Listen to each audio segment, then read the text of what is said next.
I begin? It was a dark and stormy night. It actually wasn't. It was December 14th, 1991, and I was in Charleston, South Carolina. I am from the South, as you can tell. Yes, I've lived in Ireland for 20 years, but you never lose a Southern accent. It mutates a little bit, but I'm a born and bred Southerner and will be till the day I die again.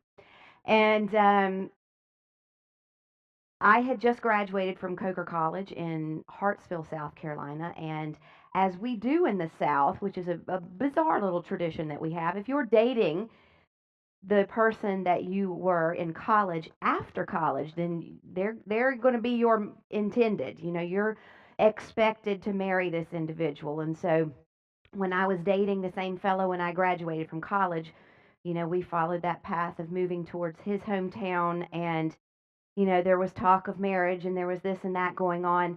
And I was very excited to go and get my first big girl job. And I was so excited because with my double degrees in communications and graphic design, I was a shoe-in. I had interned at ABC in Florence, South Carolina. I was right ready to go, and I knocked on many doors and no jobs. And so I ended up in a very fortuitous event where I was mopping floors in a sign company. And it was the very best thing that ever happened to me because it was kind of, you know, when we have angels unaware, we have these people who enter our lives and they are there to drop these wonderful nuggets of wisdom. Well, the man who owned this sign company changed my life forever because he put a mop in my hand, gave me a big old hug, and he said, "You learn this business from the bottom up and you'll never, ever fail." And I went, okay. So I started mopping floors, and that's what I was doing on December 14th, 1991. We were having our Christmas party. And in Charleston at Christmas time, it's hot. So I'm wearing bright red Bermuda shorts and a Santa Claus t shirt and a lovely jingle bell lined with Swarovski crystals around my neck. And I'm on my way to this Christmas party. And I leave my apartment, and 2 miles down the road, I get to a stoplight that is at the intersection of a very large highway called Highway 17. Now, not large by LA standards, but you know, it's 4 lanes either way, so that's big for us in the South. And I'd been sitting at this traffic light, minding my own business, listening to some rock and roll on the radio, and I'm going to go across all the lanes of traffic and head towards downtown Charleston. So I'm waiting, I'm waiting, I'm waiting. Finally, my light turns. And I make it across the lanes of traffic only to get to the very last lane. And I have to change to this side. I'm so used to driving on this side in Ireland and telling the story. I'm on this side. And I turn my head and I look and I see a car just barreling towards me. And in that moment, it was so surreal because everything just slowed down. Time literally stood still. You know, you hear the cliches. I became the cliche. Everything just slowed down. And suddenly I was aware in that moment that I had a choice. And I could stay in my body and experience the impact and whatever that had to offer, or I could exit my body and watch the impact. Now, here's what's really weird. I'm the daughter of a Southern Baptist minister. So the idea, number one, of sitting in this space and having a choice about anything is completely foreign to me, right? So I obviously take option B because option A is going to hurt. And in that moment, I'm very aware of this sound. Now, 20 years of living in Ireland, the way I integrated with my community was through music. Love music. I'm a musician. I've been in bands for years. And I decided I would take up a new instrument. And so the Irish drum, which is a round drum you may have seen, is called the bodhrán. And so I am a bodhrán player. And this is how I got to know my community, and through musical theater and through playing the bodhrán at these sessions. Very poorly to begin with, and mediocre now 20 minutes, or 20 years, 20 minutes later, 20 years later. But this is how I got to know my friends. And so we have an Ilian piper. In Irish, Ilian means elbow. And so the elbow pipes are where they pipe with the bag, not the bagpipes, but the elbow pipes. And so when he's getting ready to play, he blows the air up into that bag and it creates a drone, this sound, an unmistakable drone. And that to me is like, that is the sign of good times to come because it means a session is getting ready to begin. And I love that sound. So now at 21 years old, I find myself looking left at a car coming towards me, and I hear this sound. And I'm like, oh, that's interesting. What is that? So many years later, I have come to understand that that frequency is the frequency that kept me connected to the earth plane because it changed drastically when I exited. So I'm sitting there, I'm surrounded by that bagpipe drone, and I'm now making a choice as to whether I'm going to stay in my body or I'm going to leave. And I'm going to leave because, like I said, it's going to hurt. So the next thing, in a flash, I'm looking down and I am watching as everything speeds back up again. And I see an 81-year-old man run through the red light, T-bone my car. My car folds in half and it starts spinning through the intersection. And I'm like, where's the popcorn? I'm I'm watching. And what was so interesting is I was completely detached. I was aware of the fact that I had just lived 21 years as Mary Helen Hensley in that body. There wasn't a sense, I can't even tell you, oh, I was so grateful for the experience. We weren't doing any of that. This was just an observation time. And I'm looking at that body. And the best way in all of my years that I've been able to describe the experience to people is if any of you are gardeners and you like getting out and getting dirty in the garden and in the hot and sweaty sunshine, and then you finish what you're doing and you come inside and you peel those dirty clothes off and you leave them next to the washing machine and you go to wherever your shower is and you have this glorious and wonderful shower, the last thing you're thinking about is the clothing. And this is what it felt like. It's the best description I can give you. I am looking at that body with, I can't even say any interest at all. I'm just like, oh, there it is. And what's interesting is that that body is now spinning through this intersection. And I'm pinned. I look like a little puppet because the seatbelt has me trapped. The door has caved in and my whole body has folded in half. My window or my head has gone through the window and it has come back in. And luckily for me, because I had to come back into this bod, the window blew out. Because if my head had gone out and it had stayed and I'd come back in, I would have, of course, torn myself to shreds um, and not made it here. So the window blows out, all of the windows blow out, the car is spinning around. Can you imagine? Won't this be a great movie scene? You know, Aerosmith's on the radio, the jingle bell is slowly banging off my chest. Listen, I've written this thing many times in my head. The visuals are going to be incredible. But that's exactly what it was like. You've got that music blaring and the bell is bouncing and I'm spinning around and I'm watching all of this. And I'm like, hmm. And I remember in that moment going, oh, I'm still me. Because after having a lifetime of very unusual paranormal experiences, you would think that this wouldn't have been an issue for me. But I'm a human being, just like you, sometimes. And always lurking in the back of my mind was, what if I cease to exist? What if this is it? What if that everything that I've been told that none of that's real? What if I live my life and that's the end of me? And even though I had communicated from the time I was born with people who were out of body, it still always crossed my mind. It was really a worry at certain points during my childhood. And so now here I sit and I'm hovering above going, I know who I am. This is great. And I'm very aware of what's taking place now because, as I said, everything has sped up. And now people are beginning to gather because I'm the spectacle. The car is smashed a bit, and I could feel anguish on some people's end of having just witnessed the accident. There were a whole lot of people who were really pissed off because now the traffic was closed. And oddly enough, a girl I had gone to college with had been 3 cars behind me at the stoplight. Now, Charleston's a big city, 350,000 people. And our college where we went isn't in Charleston. She was from Charleston and just happened to be there. And I got to feel her recognizing that that was my car. And it was the most interesting thing because I could feel what she was feeling. I wasn't judging it, I wasn't upset by it, but I was just aware of what she was able to feel in that moment. It was quite unusual. So I look down again and a woman rushes up to the car she places her phone number because, like I said, all the windows had blown out. Her phone number is on the front seat of the car. And I'm like, that was weird because she leaves. So obviously she didn't want to get involved, or she had witnessed and wanted to say, I've got somewhere else I've got to be, whatever. And I always thought that was really peculiar. And then there was a man in uniform who came over, and he reaches through the driver's side and he goes and he turns off the ignition. And I was like, oh, that's interesting. Obviously I can feel that he doesn't want the car to blow up. So at that moment, the drone that I have described to you suddenly begins to change. And it became what I have called to this day the music of the spheres, because I have no other name for it, because that's what it was. It was the most glorious, wonderful, and as someone who loves music and musical theater, and music is such an important frequency part of my life, there will never, ever, ever be the words to describe what I heard, because I didn't just hear it, I felt it, and I became it.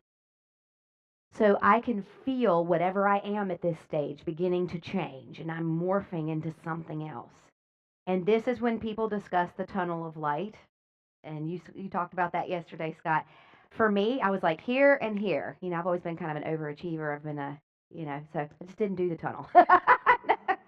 No, it literally was, I was in this plane in one moment and then I was here the next. So if it happened, if I did see the tunnel, it happened so quickly that it's not part of my recollection. But what did stick with me was the change in tone.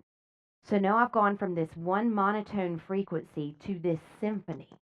So imagine landing in that space, right? You're freshly dead, you have no idea what's going on, and you're arriving in the most glorious thing you've ever heard in your life. So this is what it felt like. So I'm looking around, and the atmosphere that I'm sitting in, again, the colors, there are no words, I'm not even going to try. The colors, those sounds, that combination, what I was feeling, it was coursing through every fiber of whatever my being was at that time. And it was a sense of belonging. I can't say that I was like, oh, I'm home, because I didn't have that kind of awareness yet. Remember, like I said, I'm freshly dead. There is that moment of shock. And you're kind of sitting there going, okay, this isn't a bad experience. This is wonderful, but I'm not quite sure what's happening. And so I sat there, and the longer I sat there, the more aware I became. And so I am conscious that the atmosphere around me is moving. It was palpable. It pulsated. And it was a very comfortable feeling. There was no fear, there was no terror. But now here's what's interesting. As the daughter of that Southern Baptist minister who grew up in the Bible Belt, we weren't fire and brimstone. Dad was a motivational speaker, but, we had our hardcore beliefs. And so far, none of them have happened. Every single thing that I've been taught to believe that is going to occur when I die hasn't happened yet. So, I'm like, all right, I'm waiting for Jesus. And I'm looking around, and so far there's nobody there but me. And I'm looking around, and I'm waiting, and I'm waiting. And suddenly the atmosphere in front of me began to take shape. And again, like I said, this movie is, y'all are going to have to see it when it happens, because it's going to be a cracker. The atmosphere just begins to take shape, and out of the atmosphere come these two beings. And I say beings because they weren't angels, they didn't have wings. And they just hover there. And they were this beautiful pearly sheen, kind of caramelly, that's the best I can do for you description. And they were part of the atmosphere. They took shape out of the atmosphere. They looked male, and I think that was totally for my benefit.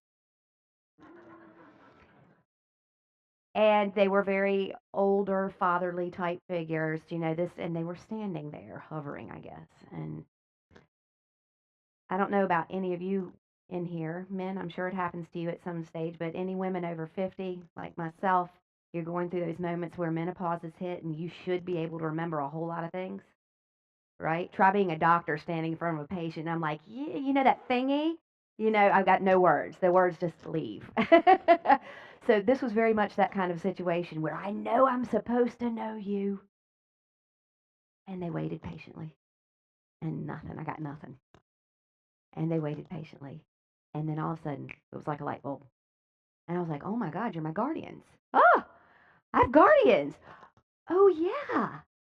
And then the oh yes and the ahas began. And that is literally what the next, however long it was for me.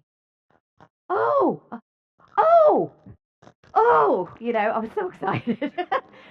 and I'm remembering by the millisecond who I was, who I'd been, and it was just amazing. And so you have to recognize that in that moment, the little girl from the South who's, grew up with a very limited view on what happens is now exploding. And my entire paradigm is reinventing itself right in front of my eyes. And I'm like, whoa, oh my God, oh. And I was so excited. I wasn't sad because my view had been limited. I was so excited that it had been and that this was what really was. And so it was like the homecoming of all homecomings, and not because of the space, but because of the frequency exchange between myself and those individuals, that knowing. And notice there's still no dead grandmother, there's still no family members. Jesus is nowhere to be seen. And I sit in the space with these two individuals, and I just am. And it was magnificent. And I had always said from the time I was very small, because I was a very curious child, if you kind of haven't gotten that about me yet, and I was a little rambunctious, and I was very wordy, and I was the one with the hand who was always up, especially in Sunday school. What? They'd say, that totally doesn't make sense. It was the same way in school. And so I spent a lifetime questioning everything that had been thrown at me. And my parents, God love them, they were very patient, and they had to put up with a lot from me because I had been very unusual from the time I was born. But I'm sitting in that space now, and I'm like, oh, oh, oh, oh, hang on a second. And I'm looking around, and as I'm looking for all of my conditioning from childhood to come to fruition, I'm like, where's the guy in the beard? Where's the judge? And there isn't one. And I'd always said, as that curious child, there better be a movie. That's all I'm asking for. When I get there better be a movie. Ask and you shall receive. And so my experience, and I know other people have experienced something similar, and I know people who haven't experienced this at all. My experience is I'm suddenly in this space, and it's like an IMAX cinema, and it's 360 degrees around me, and everything is happening simultaneously. This was wild. Remember, it's 1991. We don't have all the technology that we have today, so this is wow. And I'm like 10 years old over here while I'm simultaneously 18 over here, and I'm 16 driving a car, and I'm 12 years old going to a nursing home to sit with some old people. And it was magnificent. And the interesting thing was that I now had the capacity to feel everything that was happening in each of those moments all at the same time. You remember how, I don't know if any of you experienced when you were young and they'd tell you, God knows the number of every hair on your head. And you're like, really? You know how many heads of hair there are out there? I'm like, that always boggled my mind. But in this moment, you realize that you are God and you are that creator and that you've created this experience and you're fully aware of everything that's happening simultaneously right in front of you. And it's awesome. And so I'm watching this and it's happening all around me. Again, can you imagine this movie? The visual. It's all taking place around me. And that's my own life story, so I know what's coming. I just lived it. And there are some wonderful moments and some where I made such great choices, and there's some cringeworthy moments. But in that space, you're sitting and you're lovingly observing. And I'm like, oh, is this the judgment? I'm critiquing me. I'm critiquing my own performance here, and I actually kind of like what I've done so far. My work's been good. Even the bad stuff. I'm watching myself as a 17-year-old going off and leaving the nest at home and never having taken a drink and arriving to this college in this great college party, and I'm drinking vodka out of an IV bag. I've never even had a drink. So later in the night, and when I'm raped by two young men, I'm like, oh, I get that. And I'm totally accountable for my part in that. I'm not a victim here. I see what happened. But then I also see in that exact same moment this unfolding of thousands of people that I have been able to help with that story. And it was exploding all at once because not only am I seeing the 21 years that I have physically lived, I'm seeing what's to come. So that's when I suddenly realized, oh, I've already chosen to go back. Nobody forced me. Nobody even had a discussion with me. I made that choice. And I have a friend that I speak with, a wonderful fellow called Peter Bedard, and he had a near-death experience very similar to mine. And what's interesting and why we bounce really well off of one another is he was furious when he had to come back, and he spent many years trying to pull himself out of a very deep depression. And so I acknowledge and respect that what I experienced there is not what everybody experienced, but all I can do is share with you what happened to me. And I chose to come back here, and I like it here. There are an awful lot of people who are really distraught about planet Earth. I love this place. Because when you have that understanding of the dichotomy of dark and light and how necessary both are, and how beautiful that symphony is when it plays together, and your role in that, when you can see it that way, it makes this experience so much fun. I'm not homesick. I know what's waiting for me. So I don't pine away for trying to get back into that space because I know my time here is very limited. And I am going to do everything possible. I'm going to be used up, y'all. I'm going to be like this into the grave because I'm going to have done it all. And when I realized in that space that I was going to be going back, the guides that were there with me, they said, you've made this choice and you've always had the ability to communicate with people who are out of body. You've been visited many times in your life and you've had the prophetic dreams, but we're going to up the ante a little bit and make this a little bit fun for you. I said, bring it on. So suddenly I am told that there are going to be signposts and there are going to be guides along the way here. And that they're going to be letting me know the next step and the next step and the next step. And I'm to follow my gut. I've got to trust. And if I do that, if I believe in myself every single time, it's always going to work out.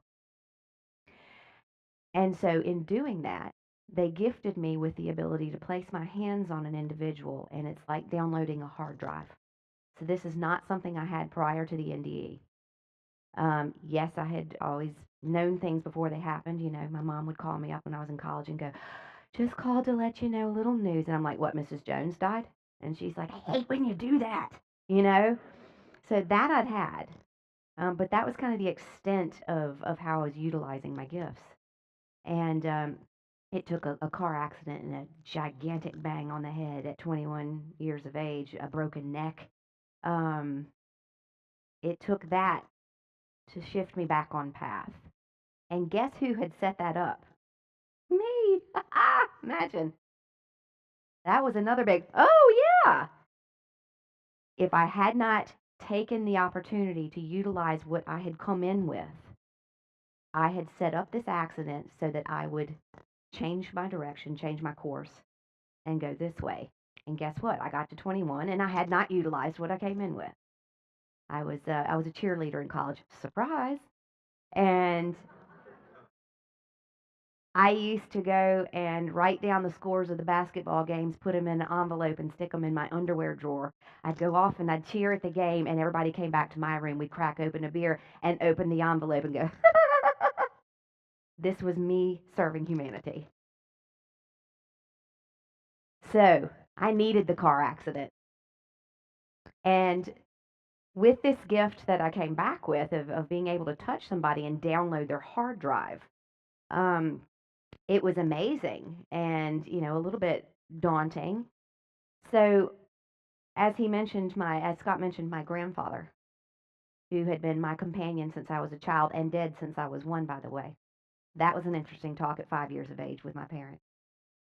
Sweetheart, don't say that kind of thing out there because our friends know that your grandfather's dead. Please don't talk about that, Okay. Because I was coming in, Judge and I went to do this and this and this. And they're like, do you know what it means to be in a body and dead? Do you know what that means? And that was a fun conversation. But anyway, so Judge, my loving grandfather, who'd been a surgeon and medical doctor, by the way, he comes up and he suddenly announces to me, remember, I'm 6 months just out of college.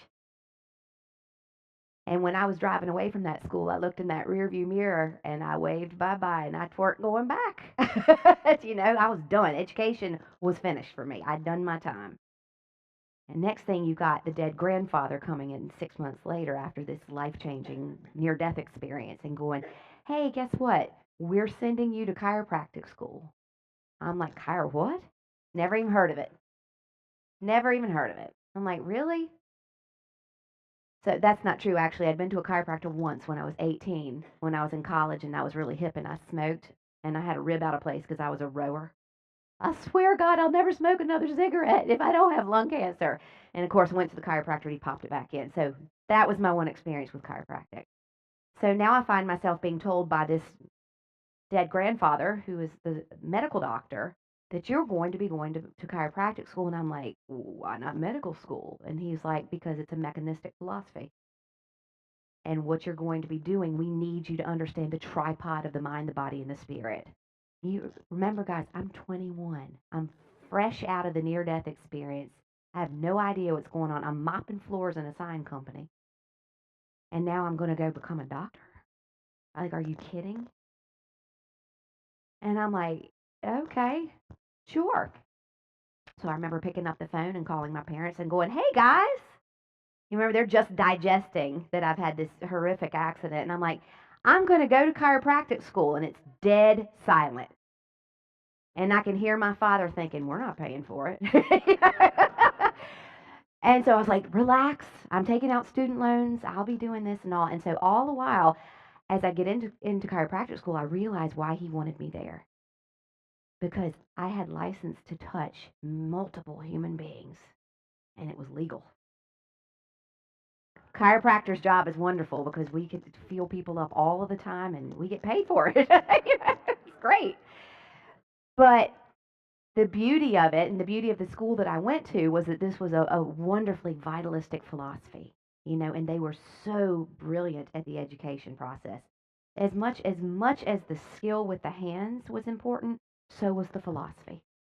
And that understanding, that innate wisdom was something that was so deeply embedded in me. And talk about finding your tribe. I get there and you've got the freaky people and the ones who've been abducted, and you got the vegetarians, and you got all this. It was a whole new world. There were gay people. I'm from the South, remember? It was wonderful. It was wonderful. And so I'm feeling my tribe surround me, the people who think and feel and believe the way that I always had. And so I learned how to use this skill that I had come back in with. And to this day, all these years later, what I do is I will sit with somebody, I can touch them, download their hard drive, bypass their BS, because we all have BS. And we all have these stories that we have sold ourselves about our experiences here. And I'm able to just wriggle right past that and go, hey, remember when you were 12 and blah, blah, blah, blah happened? They're like, how do you know that? I'm like, that's what I do.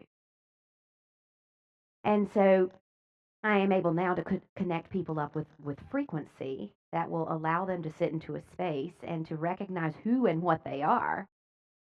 And they can bypass me. Because the last chapter in the book that I just finished is called Jerusalem. And Jerusalem is a tribute to the fact that I'm not a big fan of the gurus. I believe all of us are divine. I believe all of us are experiencers. Whether you remember it or you don't, if you're sitting in this room, you've been dead multiple times, whether it's here or on some other plane. And so I have dedicated my entire life to going around the world and talking to anybody who will listen to me. I'm not as polished as some speakers. I am not as eloquent as some writers. I am just me. I am a normal person who was driving down the road and boom, my life changed in an instant. And if my message is to tell people, for God's sakes, live every moment where you are. Live with, I was, my friends and my daughters were in in our bedroom earlier, and I was on the phone speaking to somebody, and he was giving me a little bit of a sob story. I was like, dude, really? You have a choice. You do this or you do this. Which one is it going to be? And we spend so much of our time caught in that in between space of well, as all these things have happened to me, and I'm this and I'm that. I'm like, once you've been through that experience and you come back in here with that memory of what you will be returning to and the doorway you'll be walking through into the next experience, none of that kind of stuff matters anymore.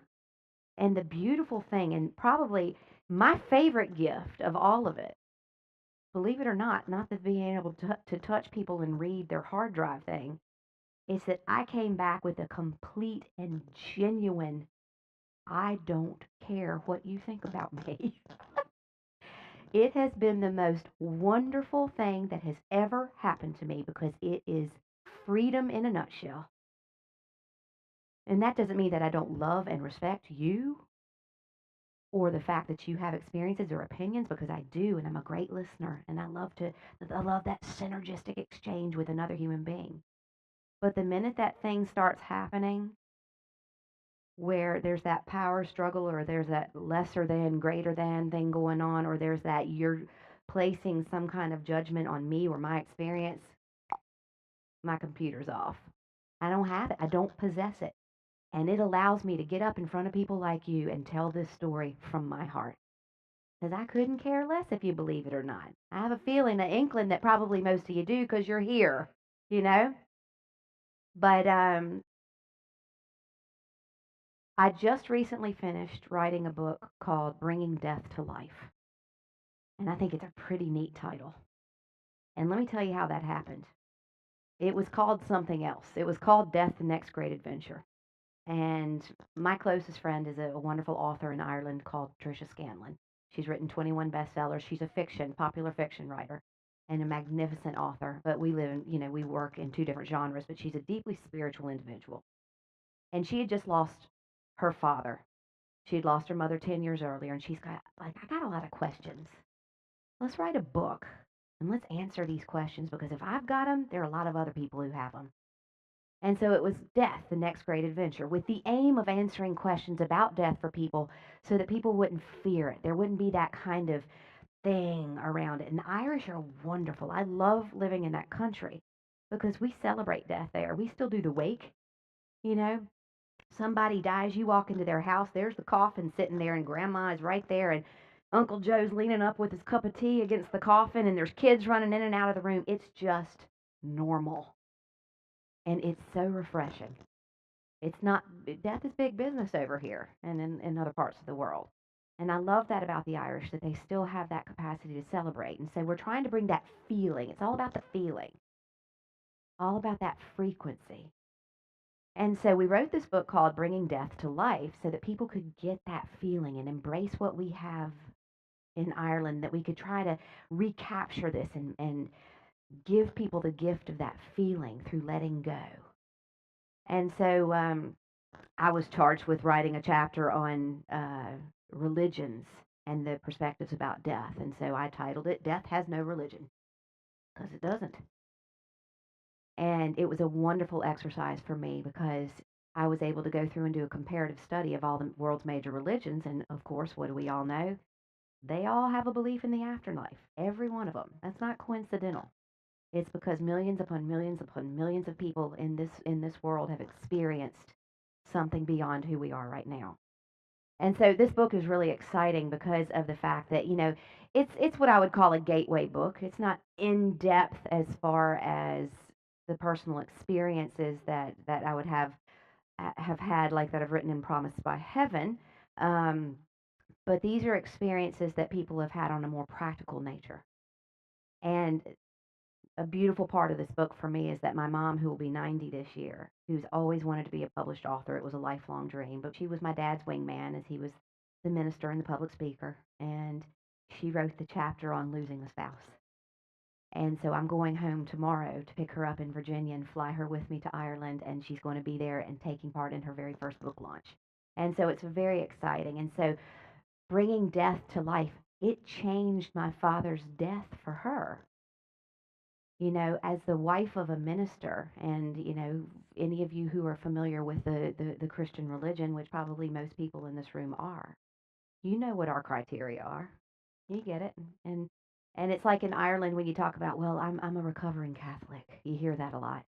Or I'm a non-practicing Catholic, where people still affiliate or associate with a particular set of religious beliefs, but they don't actually believe them. Does anyone know anyone like that? Is anyone like that themselves? And so this has been a wonderful and magical experience for my mother in bringing death to life for her, because she shared something. I shared a story in the book that my mother and I simultaneously experienced. And it was my father, who was a lifelong minister, who had a certain set of beliefs about what happens when we die. And we know there is a heaven and there is a hell. And that's what Christians believe. And if you cut the mustard, as my dad said, you got to go this way. And if you didn't, you didn't go. Right? It's kind of it. So we're sitting in a nursing home, and my father is withering away with Alzheimer's.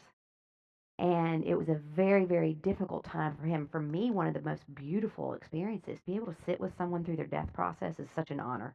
And one that I think, while I've been witness to and partaken in many healing sessions where we've been able to facilitate a change that saves somebody's life, I have to say that the whole Angel of Death gig is probably my favorite. Being allowed into someone's death process there's nothing like it. So here we sit, and my father, he's shuffling. He had sundowner syndrome, so he was constantly agitated, and he shuffled and he shuffled. And for a man who had spent his entire 60 years teaching about the love of God and what waits us on the other side, he was petrified of death. And I went, how weird is this? And thus another reason I wanted to write about bringing death to life, because that just didn't make sense to me. Where was it? His religion had failed him there. He'd failed himself there. He sat in utter terror. And I'm watching as his mind deteriorates. And we were sitting in that nursing home this particular night, and he'd already been in the hallway and done some embarrassing things, and he was violent and angry, and that wasn't him at all. And I'm getting to watch this human being, because now I have a great understanding. This was only 6 years ago, of what's actually going on. And I'm like, I don't feel sad or bad. Obviously, as his child, gosh, this is a tough one, but I get it. I'm watching him gather experiences that, because of the soul plan and life course that he had led, he would have never had. My father never said a curse word, ever. He never smoked. He never drank. He was a fitness nut, you know? So now I'm watching him get to experience angst and anger that he would have never in a million years expressed, because that's not what the soul plan and the person that he had chosen to become, and the model that he had tried to emulate for the people that he taught, that was what he had chosen. And I'm like, rock on, Dad, he's hangry.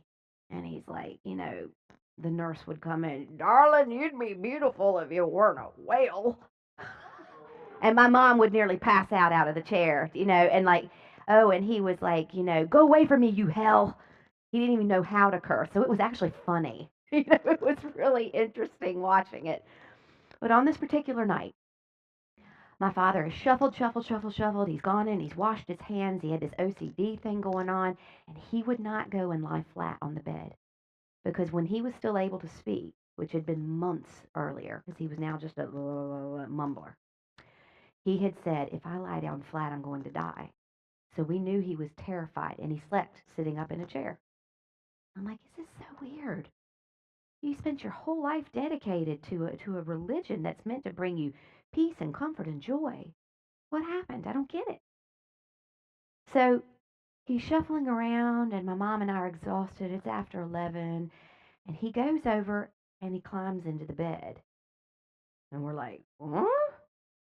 And my mom looks at me, and her eyes are like this, and I'm like, and he gets into the bed, and he's giddy, and he's laughing. Now remember, the man hasn't spoken a word in months. And he's reaching up, and my mom's like, oh no, is this it? And I was like, no, because one of the things that I have always possessed is the ability to see the auric field around all things. And so, interestingly enough, you might think that the light in someone's field will dim down when they're getting ready to pass. Exactly the opposite. It looks like a fireworks display. It's beautiful. And if I see multiple people with that beautiful display getting on an airplane, I take another flight, right? And have. And I'm looking around and I'm like, there's no fireworks. I think we're okay. I think he's just having an experience. And so I'm like, Dad, are you okay? Yeah. And he's speaking. And he's like, I can see it. He's crystal clear. Now remember, we haven't heard him speak, and he was a beautiful orator with that fabulous southern accent, you know. When he called, people would call to listen to our answering machine. This is Dick Hensley. Please leave your name and number. You know, we haven't heard him speak in ages. And now there he is. And he's like, I can see it. And I'm like, what do you see? I know what he's seeing. Been there. And he's like, The Land Beyond the River. And I was like, ooh, great book title, which became my third book. Um, and he's like, it's beautiful. It's beautiful. And my mom is just like over here. And I was like, this is amazing. And I said, well, tell us about it, Dad. What does it look like? And he pats me. He said, Sugar, it's more beautiful than anything you've ever written about. He had a great sense of humor, and it was so wonderful to see it back.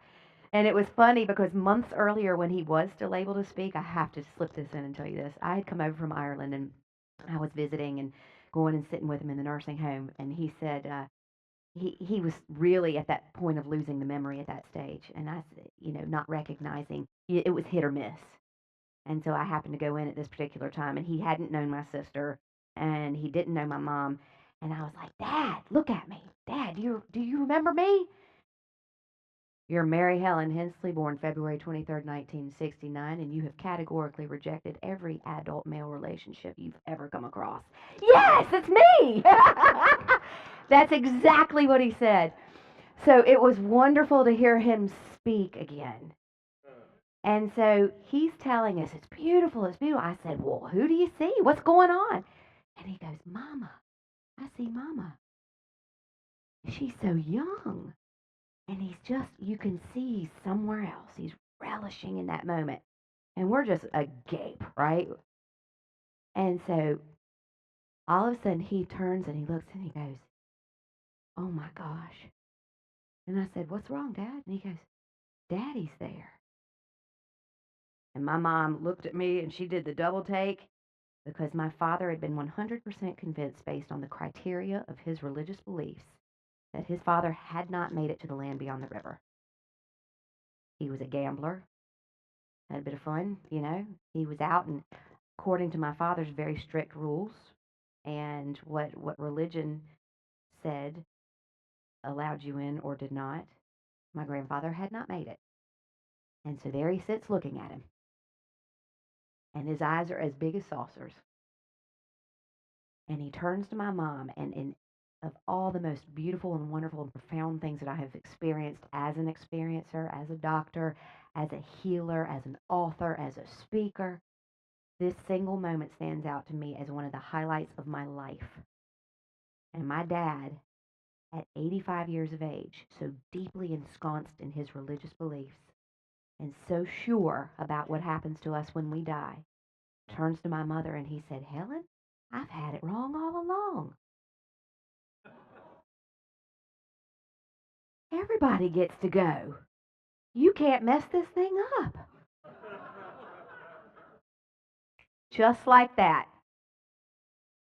And I just sat there, and as I think of it now, it just gives me chills all over. Just think, so does that mean does that negate his entire life experience? Absolutely not. It served a purpose. He needed that structure at that point, but boom, right before he left, buddy, he got it. And it was the most amazing and awe-inspiring and humbling thing to witness. And he didn't have to die to do it, because he died 6 months after that. This was a moment. This was a moment that he had.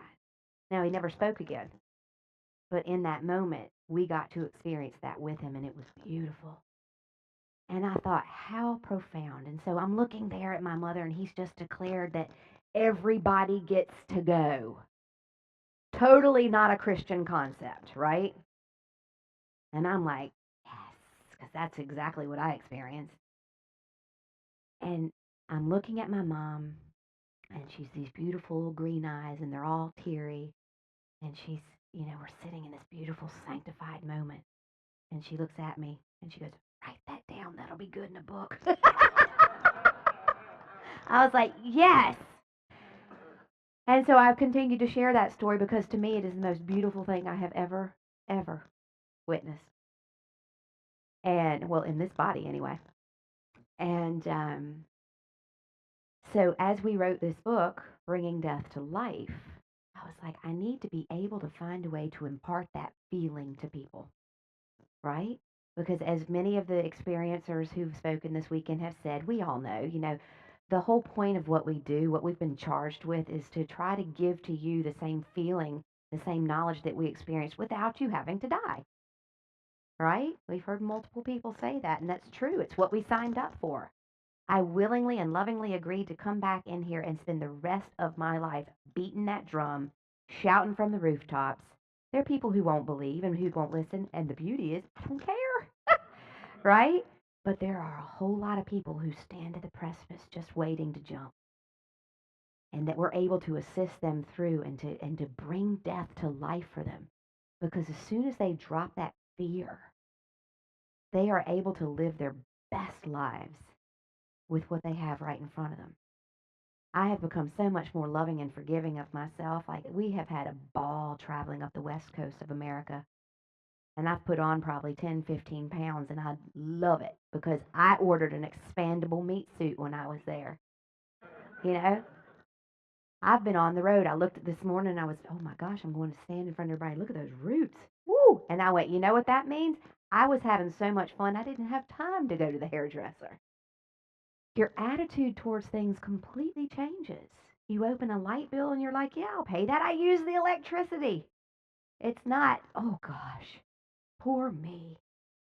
And so you find that through the generation of frequency and expectation that these wonderful things happen. And suddenly life becomes death, death becomes life, and it's all the same thing. That you realize we're all just beautiful little points on the same beam of light. And when you have that deep connection and understanding of that, you get this synergistic exchange with the world around you. And I don't know how I am with time. How am I? Oh, yeah, 8 minutes. Let me share with you something that happened to us on the way up here. And this was magnificent. And this is a classic example of living in that zone, of having touched that space, that frequency, and being able to come back in here with that kind of knowing and understanding. You're creating every bit of this as you go along. And if I have to say there was one challenge, sometimes I have to feign, not interest so much, but if it's a situation that requires me to be very, very upset, I'm a good actress. As my children will tell you, sometimes they're like, really? Other people's parents get upset about this kind of stuff. And I'm like, well, it's really hard. It's really hard for me to do that when I know what happens.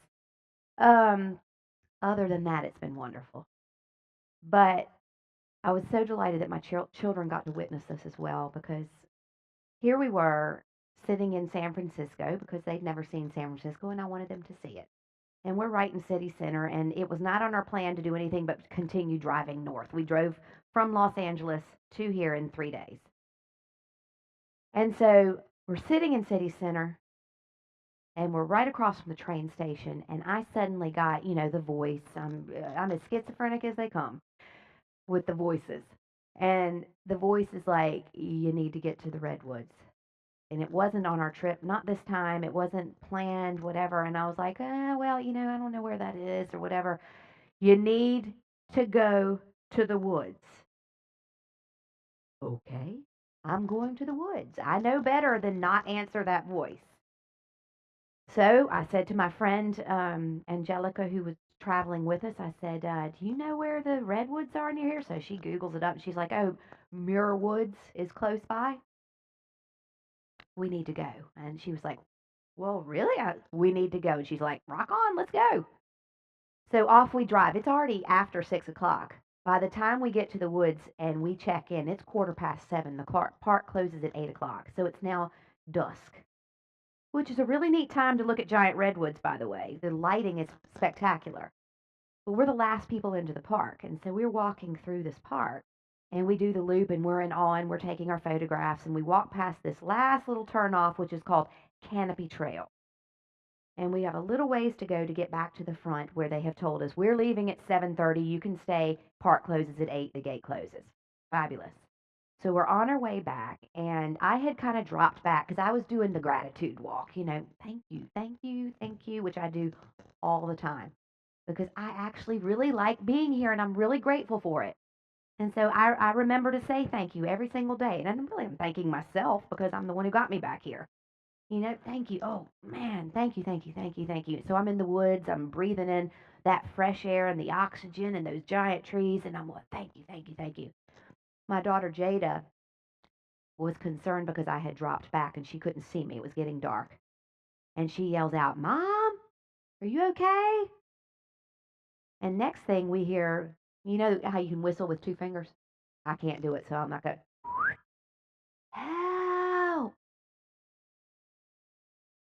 And I'm like, somebody heard her yell. And so it happens again. And it happens again and again, 5 or 6 times. And I'm like, okay, this is getting weird. And my other daughter, who has a wonderfully vivid, fantastic imagination, she goes, this is the perfect setting for a murder. This is the kid who listens to the podcasts about the serial killers because she wants to be a criminal psychologist. And I'm like, that's been really fun for the last couple of years, guys. And she was like, oh my gosh, it's pitch dark. And I'm like, if I hear a chainsaw, man, I am out of here. And so I was like, did you guys hear that? And they said, yes. And so we went running up to the front. Well, of course, as promised, the people who were at the ticket booth and all, they were all gone. So it is now pitch dark.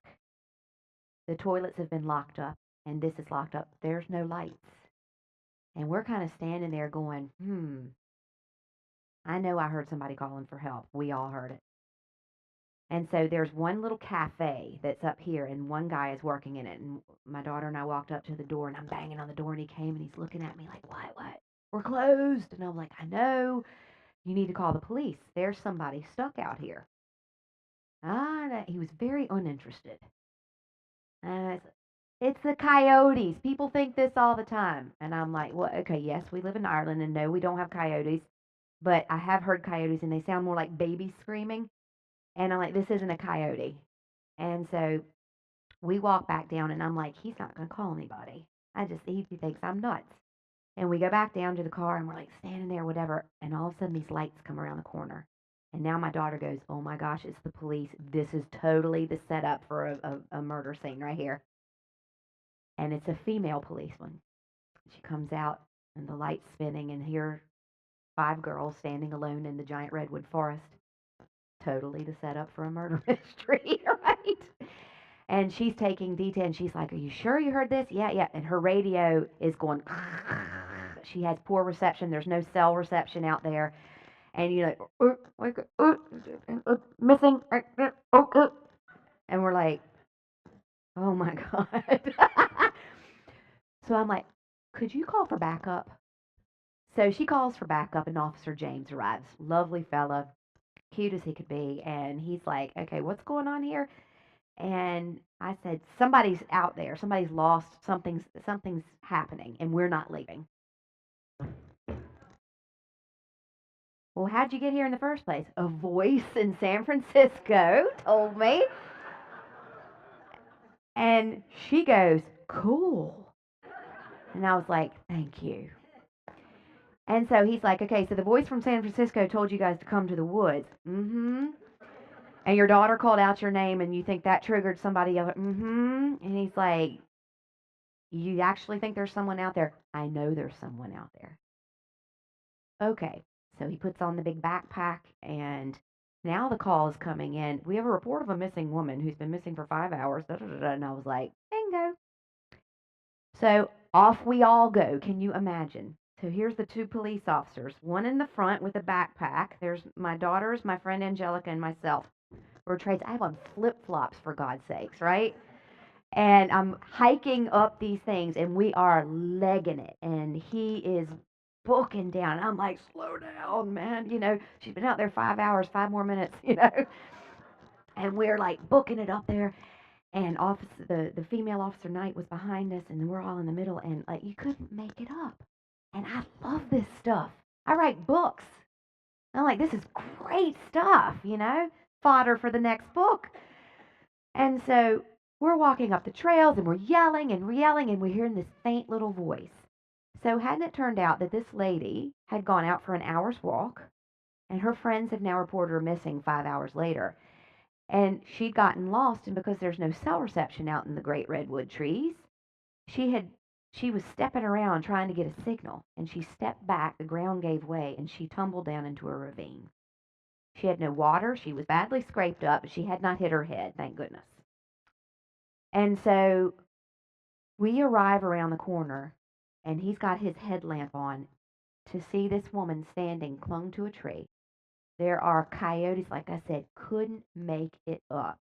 There's coyotes screaming, there's all sorts of things going on, and there she is, clung to the tree. And she's now, I can't believe you came. And I'm like, well, we heard you. I know you heard my daughter yell out. And she goes, no, I didn't hear your daughter. I was like, well, we heard you. So, long story short, get her all sorted out. And, here we are. She's got me by one hand and my daughter by the other hand. And my friend's doing Reiki on her back down the woods. And the police officers are just like all in their stride. It's all good. So funny. And we get down towards the bottom, and she's kind of coming out of shock. And she was like, where did you say you were from? And I was like, oh, we're from Ireland. And she goes, I just moved back from there.